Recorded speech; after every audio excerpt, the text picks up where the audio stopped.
Conte de fées en français. Jasper, le gardien des lièvres. Il était une fois un roi qui régnait sur un royaume si petit que ses frontières étaient visibles à l'horizon. Et il l'aimait beaucoup. Le roi avait une fille et il espérait la marier un jour à un homme sage et intelligent qui, un jour, deviendrait un bon roi pour son peuple. Il annonça alors dans son royaume et tous les royaumes alentours que celui qui souhaitait épouser sa fille devra remplir 2 conditions. Premièrement, il devra ramener au roi une collection des plus belles perles du monde. Et deuxièmement, il devra réussir des missions spéciales décidées par le roi.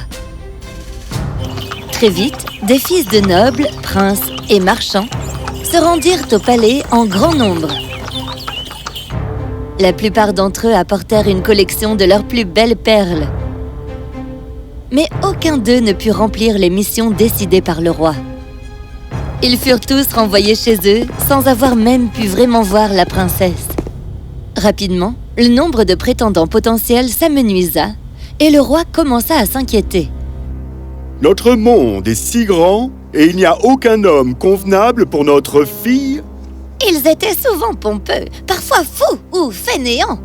Qu'adviendra-t-il de notre fille et de notre royaume quand nous ne serons plus là? Ne t'inquiète pas, ma chérie. Il y a forcément quelqu'un quelque part qui sera assez intelligent pour arriver à faire ce qu'on lui demande. Et en effet, près de la mer, dans ce royaume, vivait un pêcheur et ses 2 fils, Paul et Jasper. Paul était l'aîné.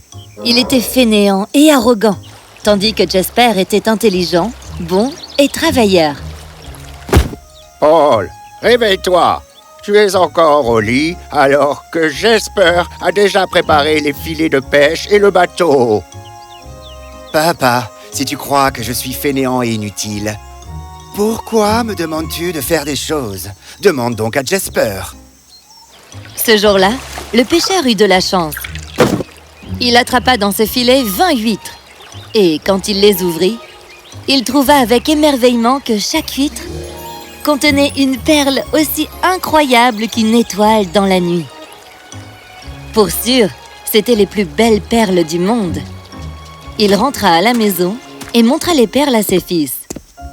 20 perles, aussi brillantes que les étoiles. Papa, maintenant que nous avons des perles, pourquoi ne pas aller au palais et essayer de remporter le cœur de la princesse? Je vais vous donner à chacun la moitié des perles. Et d'abord Paul, puis Jasper, vous irez tenter votre chance. Ainsi, Paul partit avec ses perles dès le lendemain. Il marchait dans la forêt, quand soudain, il entendit une voix. « S'il te plaît, peux-tu nous aider ?» Paul regarda autour de lui et remarqua une fourmi qui grimpait sur son bras. « Salut! Là, sur ton bras! Peux-tu nous aider? Des insectes essayent de nous piquer notre maison. Nous devons la défendre, mais nous avons besoin d'aide, car on n'y arrive pas toute seule. À l'aide, s'il te plaît. On t'aidera en retour un jour. » Comment une fourmi pourrait-elle aider un homme? Va-t'en! J'ai mieux à faire que de m'occuper des petits problèmes de bestioles. Et Paul reprit sa route. Plus loin, il croisa une vieille femme. « Bonjour, jeune homme. Que portes-tu avec tant de soin, dis-moi ?» Je porte des cendres. Vous en voulez un peu? Des cendres? Vraiment? Bon, mais as-tu aussi un peu de pain? J'ai tellement faim. Et toi, là où tu vas, on te servira sûrement à manger. Aide-moi, s'il te plaît. Je vous ai dit que je n'avais que des cendres. Alors allez-vous-en. J'ai mieux à faire que papoter avec une vieille dame curieuse. Paul arriva au palais et montra ses perles au roi et à ses joailliers.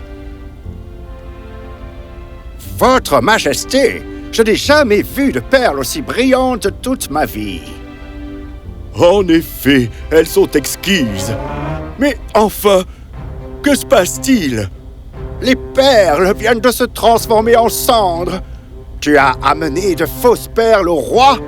Comment oses-tu? Jeune homme, je suis déçu qu'un homme comme toi vive dans mon royaume et en respire l'air.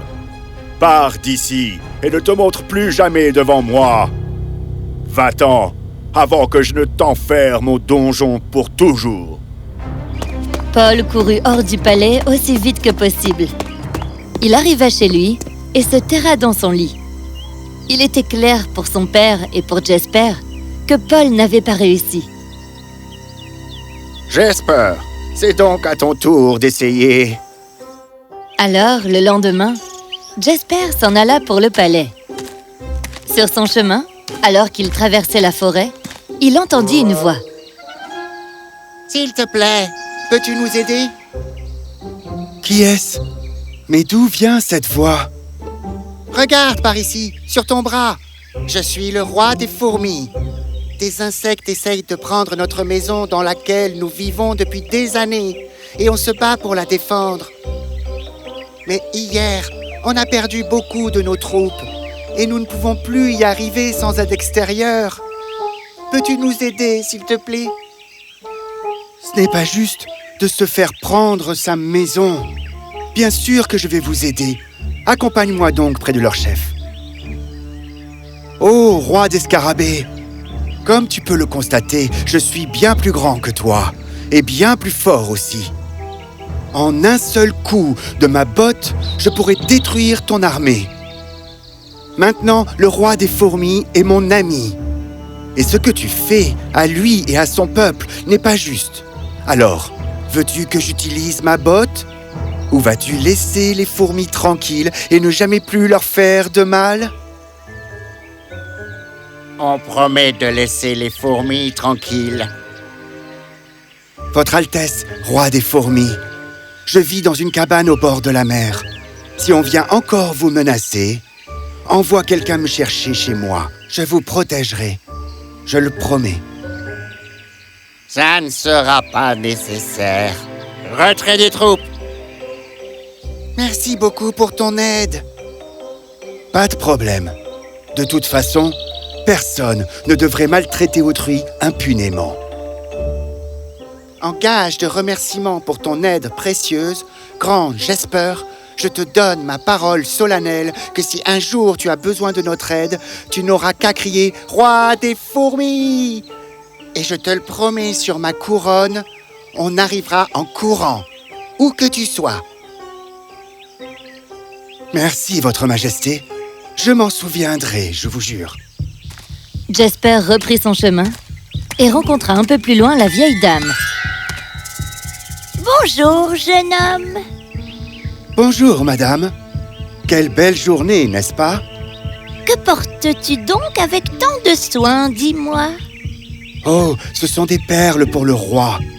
Je suis en route pour le palais pour aller le rencontrer et voir si je peux remporter le cœur de la princesse. Donner des perles au roi, c'est facile.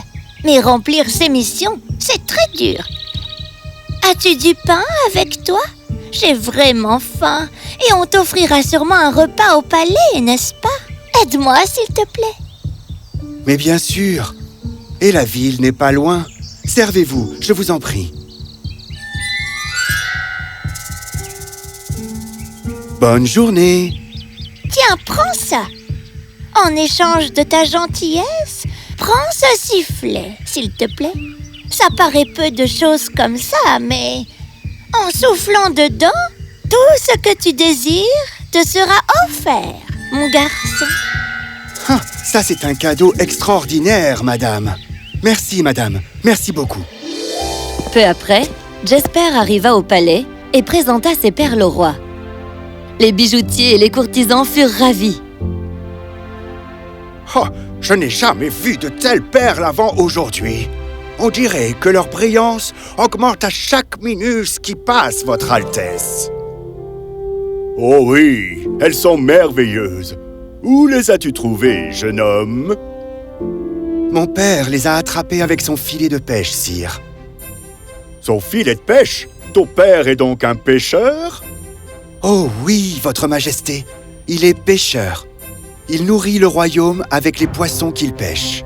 Mon père travaille dur et je suis fier de lui. En effet, jeune homme, ton père travaille très bien. Parfait. Va te reposer maintenant et nous commencerons les tests demain. Ainsi, le lendemain, le roi fit appeler Jesper et l'amena à la réserve à grains où était entreposé un immense tas de grains mélangés. Comme tu le vois, 5 types de grains différents ont été mélangés.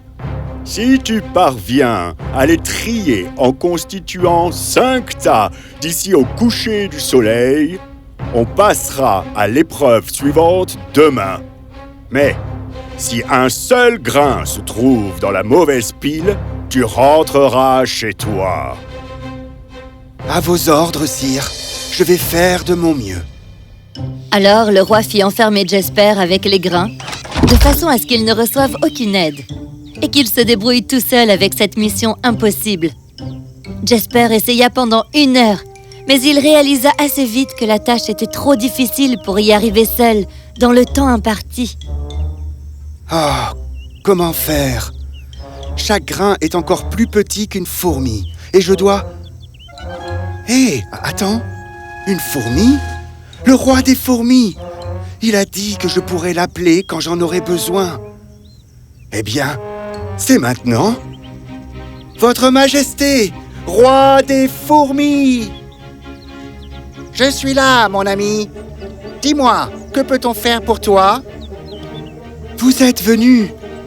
Je t'avais dit qu'on pourrait venir, où que tu sois. Jesper expliqua au roi des fourmis quelle mission impossible on lui avait donnée. Va donc te reposer un peu dans ce coin, là-bas. Mes fourmis et moi, on va finir le travail en un rien de temps. Ainsi, le roi des fourmis et son peuple finirent de trier les grains en 5 tas bien nets, de sorte que quand le roi revint à l'heure prévue, il fut choqué de voir que non seulement Jesper avait rempli sa mission, mais qu'il avait aussi eu le temps de faire une sieste. Jesper, comment as-tu trié les grains si vite? Bon travail! Mais dès demain, tu auras une autre mission. Le lendemain, le roi fit venir Jesper dans un pré. Jesper, j'ai demandé à mes chasseurs d'attraper 100 lièvres, juste pour ce test. Tu vas devoir t'en occuper. Ils vont courir dans le pré toute la journée. Et quand le soir viendra, avant le coucher du soleil, tu devras rentrer au palais avec chacun d'eux. Si seulement un lièvre manque à l'appel, tu auras raté ta mission. Et tu devras rentrer chez toi. Je vais faire de mon mieux, Votre Majesté. Jesper savait que la mission était impossible. Qui pourrait garder le contrôle sur 100 lièvres qui allaient courir n'importe où dans le pré ou dans la forêt derrière? Et pourquoi retournerait-il auprès de Jesper alors qu'ils venaient de gagner leur liberté hors des cages du roi? Dès qu'ils furent relâchés, les lièvres coururent dans tous les sens et bientôt ils furent introuvables. Jesper semblait avoir échoué à sa mission et par habitude, il enfonça ses mains dans ses poches. Il y trouva le sifflet que la vieille dame de la forêt lui avait offert. Il souffla dedans et tous les lièvres revinrent auprès de lui en un instant. Ainsi, quand il fut l'heure de repartir au palais, Jesper utilisa le sifflet et retourna au palais avec les 100 lièvres.